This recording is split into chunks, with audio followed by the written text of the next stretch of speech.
علامہ کفایت علی کافی نے جہاد کا فتویٰ دیا، انگریزوں نے گرفتار کیا، اور وہ تو بہت پرانی بات ہے۔ اگر میں کرنٹ ایشوز پہ بات کروں نا، علامہ مفتی سلمان اظہری، آواز اتنی ہلکے، زور سے علامہ مفتی سلمان اظہری، ایک ویڈیو محترم شعیب بریلوی صاحب اور منظری صاحب بہت تیزی کے ساتھ وائرل ہوا علامہ مفتی سلمان اظہری صاحب کا، اور وہ ویڈیو یہ تھا کہ اے ٹی ایس کی ٹیم ان کو گرفتار کر کے لے کے جا رہی ہے، وہ چل رہے ہیں، اے ٹی ایس کی ٹیم کے جوان بھی ساتھ میں چل رہے ہیں۔ مصطفیٰ کریم کے عاشق جہاں جہاں رہتے ہیں نا، ان کی آنکھوں میں آنسو آئے، دل غمگین ہوا، لیکن خدا کی قسم میرا دل بھی غمگین نہیں ہوا، آنکھوں میں آنسو بھی نہیں آئے، بلکہ میرا کلیجہ چوڑا ہو گیا۔ جاننا چاہتے ہو کیوں؟ جاننا چاہتے ہو؟ اس لیے کہ میں نے ابو بکر کے چلنے کے انداز کو نہیں دیکھا، عمر کے چلنے کے انداز کو نہیں دیکھا، عثمان کے چلنے کے انداز کو نہیں دیکھا، علی کے چلنے کے انداز کو نہیں دیکھا، طلحہ کے چلنے کے انداز کو نہیں دیکھا، ابو عبیدہ کے چلنے کے انداز کو نہیں دیکھا، ابو دردہ کے چلنے کے انداز کو نہیں دیکھا۔ قوم کے جوانوں، میں نے اے ٹی ایس کی ٹیم کے جوانوں کے درمیان میں مفتی سلمان اظہری کو چلتے ہوئے دیکھا ہے۔ میں نے دیکھا وہ مرد قلندر گردن کو جھکا کے نہیں بلکہ گردن کو اٹھا کے چل رہا تھا، یہ پیغام دے رہا تھا، کیا دبے جس میں حمایت کا ہو، بچہ تیرا شیر کو خطرے میں لاتا نہیں، کتا تیرا۔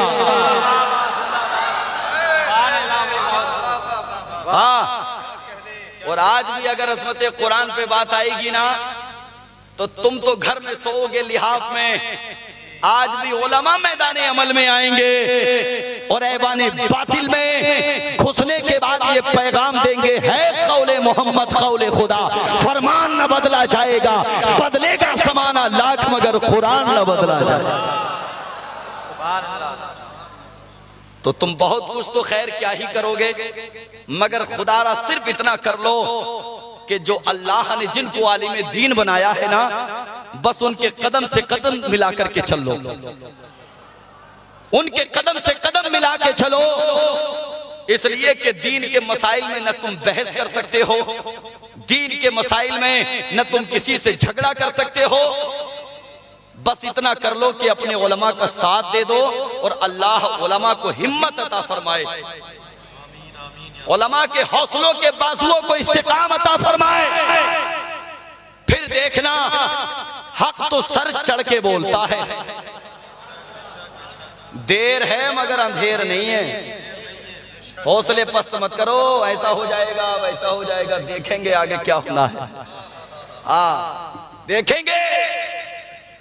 ہمارا عقیدہ بڑا مضبوط ہے، اس لیے کہ ہم قرآن پہ عمل کرتے ہیں، اور قرآن ہی تو کہتا ہے تلک الایام نداولها بین الناس، اللہ کی ذات وہ ہے جو لوگوں کے درمیان میں دنوں کو پھیرتا رہتا ہے۔ کل جس کی حکومت تھی آج نہیں ہوگی، آج جس کی ہے کل نہیں ہوگی، پرسوں جس کی تھی اس کے اگلے دن نہیں ہوگی، سب کی باری آتی ہے، لیکن تم اپنے رب کو ناراض مت کرو خدا را، اور یہ تصور مت کرنا کہ زندگی بھر تم جیتے ہی رہو گے، قیامت تک نہیں مرو گے۔ آئے گا ایک دن موت کا فرشتہ تمہیں موت کے آغوش میں لے کر کے چلا جائے گا۔ یہ جو سانسیں چل رہی ہیں نا، اچانک مسجد کے مائک سے اعلان کیا جائے گا تمہارے انتقال کا، اور نہ جانے کب کس کے انتقال کا اعلان مسجد کے میناروں سے کر دیا جائے، کوئی نہیں جانتا، کسی کو معلوم نہیں۔ ہم اپنے آپ کو مسلمان ہونے کا دعویٰ تو کرتے ہیں، لیکن قسم خدا کی ہماری زندگی کی حرکات و سکانات مسلمانوں جیسی نہیں، اور اس سچائی سے آپ کو نہیں موڑ سکتے۔ ہمارا دعویٰ ہے ہم مسلمان ہیں، لیکن ہمارے چہرے مسلمانوں جیسے نہیں۔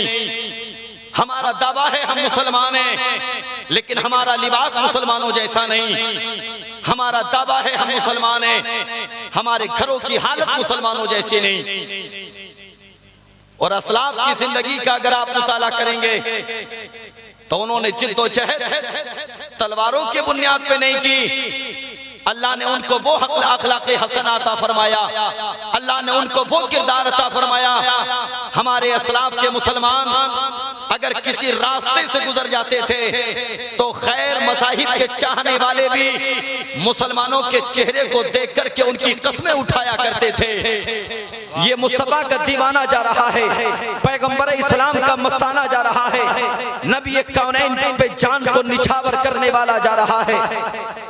آج غلامی رسول ہونے کا دعویٰ ہے، عشق رسول دل میں بسانے کا دعویٰ ہے، مگر ہمارے دلوں میں محبت رسول ہونے کا صرف دعویٰ ہے، محبت رسول نہیں ہے۔ عشق رسول ہونے کا صرف دعویٰ ہے، عشق رسول نہیں ہے۔ رحم کرو اپنی زندگی پہ، بدلو اپنے حالات۔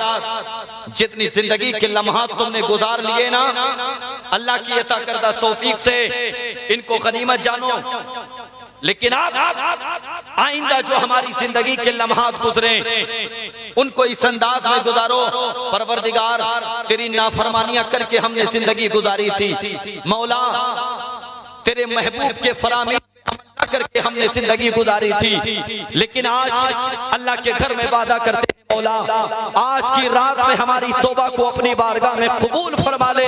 آج کے بعد یہ قدم گناہوں کی طرف نہیں جائیں گے، یہ آنکھیں گناہوں کی طرف نہیں جائیں گی، یہ ہاتھ گناہوں کی طرف نہیں جائیں گے۔ یاد رکھنا اللہ تو اپنے بندے سے اتنا پیار کرتا ہے، اگر میں ماں کی محبت کی بات کروں تو ماں کتنا پیار کرتی ہے اپنے بیٹے سے۔ آپ کہیں گے حضرت جی اگر بیٹا پیشاب کر دیتا ہے ماں گیلے پہ سویا کرتی ہے، بچے کو سوکھے پہ سلایا کرتی ہے، یہ ماں کی ممتا کا عالم ہے۔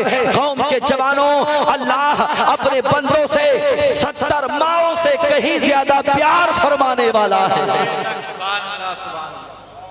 کتنا پیار کرتا ہے میرا رب اپنے بندوں سے، کتنی محبت کرتا ہے میرا رب اپنے بندوں سے۔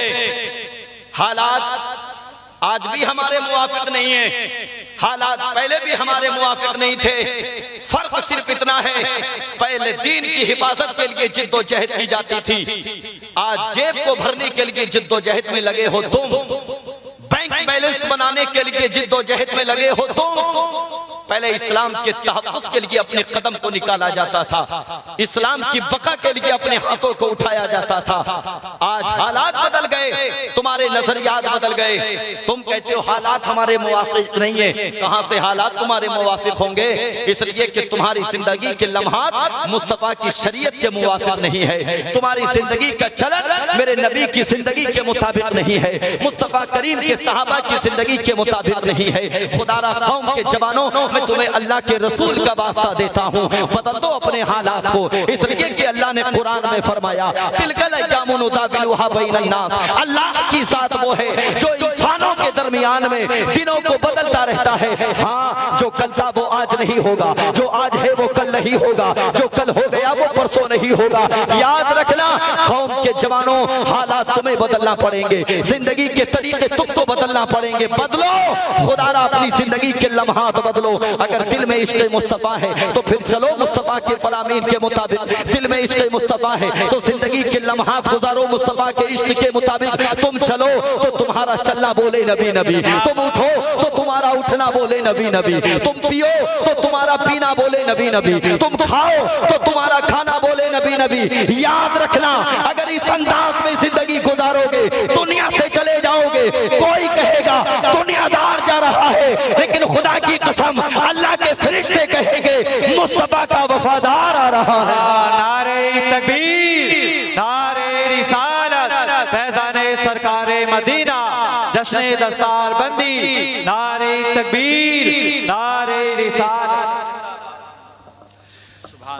یاد رکھنا قوم کے جوانوں ہماری اپنی کوئی غرض نہیں ہے، علماء کی کوئی اپنی غرض نہیں ہے کہ علماء تمہارے سامنے چیختے رہیں چلاتے رہیں۔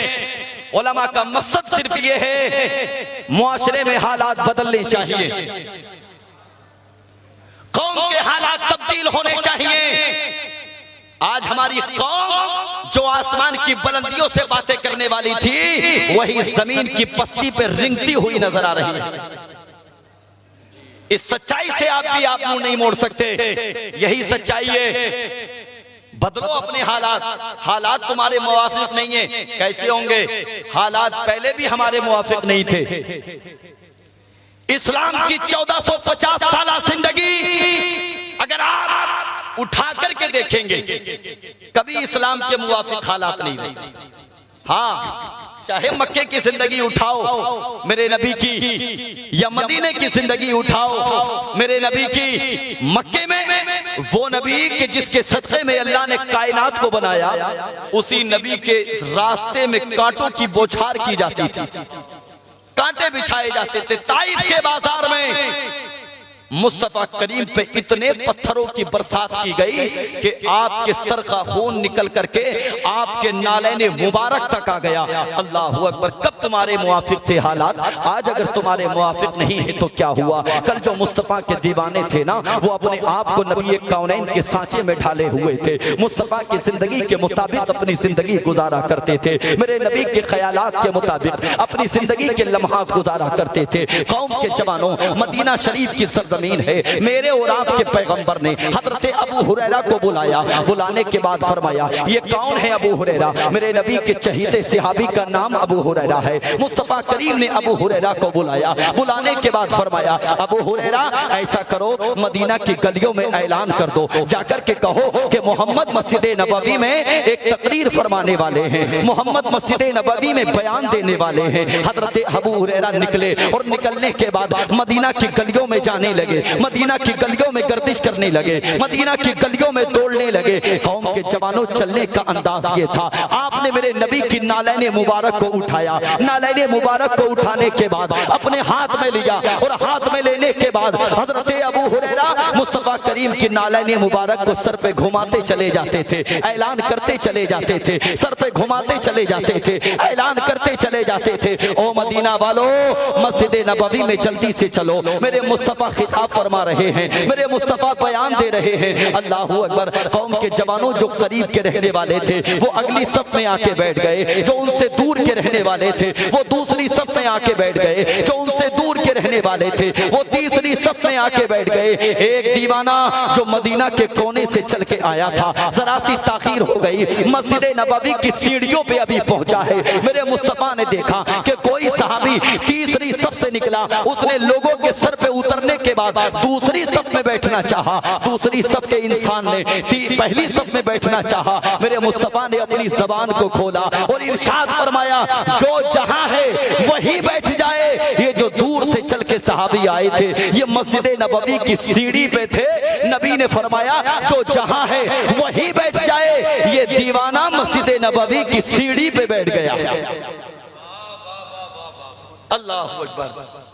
بات سمجھ میں آئی؟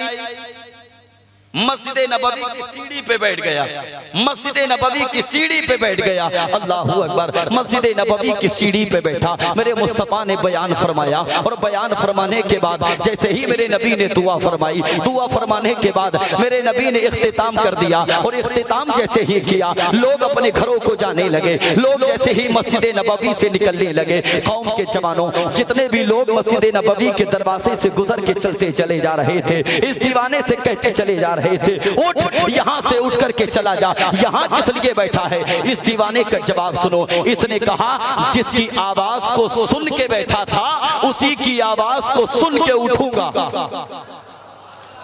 اللہ اکبر. کیا کہا؟ جس کی آواز کو سن کے بیٹھا تھا اسی کی آواز کو سن کے اٹھوں گا. عمر آ گئے. عمر بہت زیادہ جلالی تھے. یہ کہنے لگا عمر میں جانتا ہوں تمہارے تیور کا جواب نہیں ہے، مجھے معلوم ہے بہت زیادہ جلالی ہو تم، لیکن یاد رکھنا میں جو بیٹھا ہوں نا کسی کی آواز کو سن کے بیٹھا ہوں. جس کی آواز کو سن کے بیٹھا ہوں اسی کی آواز کو سن کے اٹھوں گا. اللہ اکبر. جس کی آواز کو سن کے بیٹھا ہوں اسی کی آواز کو سن کے اٹھوں گا. حضرت عمر میرے مصطفیٰ کی بارگاہ میں گئے اور جانے کے بعد عرض کیا یا رسول اللہ ایک دیوانہ ہے مسجد نبوی کی سیڑھیوں پر بیٹھا ہے. میرے نبی نے فرمایا تو اٹھایا کیوں نہیں؟ عرض کیا یا رسول اللہ میں نے اکیلے نے تھوڑی کہا تھا، جتنے لوگ گزر کے جا رہے ہیں سب کہہ رہے ہیں اٹھ جا. فرمایا کیا کہتا ہے دیوانہ؟ عرض کیا یا رسول اللہ وہ کہتا ہے کہ جس کی آواز کو میں سن کے بیٹھا تھا اسی کی آواز کو میں سن کے اٹھوں گا. اللہ اکبر، جس کی آواز کو سن کے بیٹھا تھا کہا اچھا ایسا کہتا ہے؟ کہا ہاں یا رسول اللہ ایسا کہتا ہے۔ میرے مصطفیٰ نے اتنا سنا، سننے کے بعد حضرت عمر کو لیا، مصطفیٰ کریم آئے اسی دیوانے کے پاس، اور آنے کے بعد میرے نبی نے فرمایا دیوانے اٹھ، دیوانہ فوری طور پہ اٹھ کے کھڑا ہو گیا۔ اللہ اکبر، ہاتھوں کو باندھ کے نبی کی بارگاہ میں کھڑا۔ میرے نبی نے فرمایا کس لیے نہیں اٹھ رہا تھا؟ یا رسول اللہ جب میں مسجد نبوی میں داخل ہو رہا تھا، آپ خطبہ ارشاد فرما رہے تھے، آپ کی زبان سے نکلنے والے کلمات میری کانوں سے ٹکرائے، آپ فرما رہے تھے جو جہاں ہے وہی بیٹھ جائے۔ آقا میں مسجد نبوی کی سیڑھی تک پہنچا تھا، میں نے آپ کے حکم کی تکمیل کی تو میں سیڑھی پر بیٹھ گیا۔ اللہ اکبر، میں سیڑھی پر بیٹھ گیا۔ آج بھی محبتوں کا اظہار کیا جاتا ہے جناب، آج بھی پیار کا اظہار کیا جاتا ہے۔ ہم ہر جلسے میں کہتے ہیں، ہر محفل میں کہتے ہیں لبیک یا رسول اللہ، لبیک یا رسول اللہ، لبیک یا رسول اللہ۔ اس کا مطلب جانتے ہیں آپ؟ معلوم ہے آپ کو؟ قاری صاحب قبلہ آ جائیں، تشریف لائیں ادھر آ جائیے۔ معلوم ہے آپ کو لبیک یا رسول اللہ کا مطلب کیا ہے؟ سبحان اللہ، ٹیلر صاحب اللہ آپ کو سلامت رکھے، 2 بجے تک جاگ کر کے کم سے کم آپ نے یہ تو سیکھا کہ حاضر ہیں۔ ماشاءاللہ، یہ بھی ہو جائے گا مفہوم۔ لبیک یا رسول اللہ، یا رسول اللہ ہم حاضر ہیں۔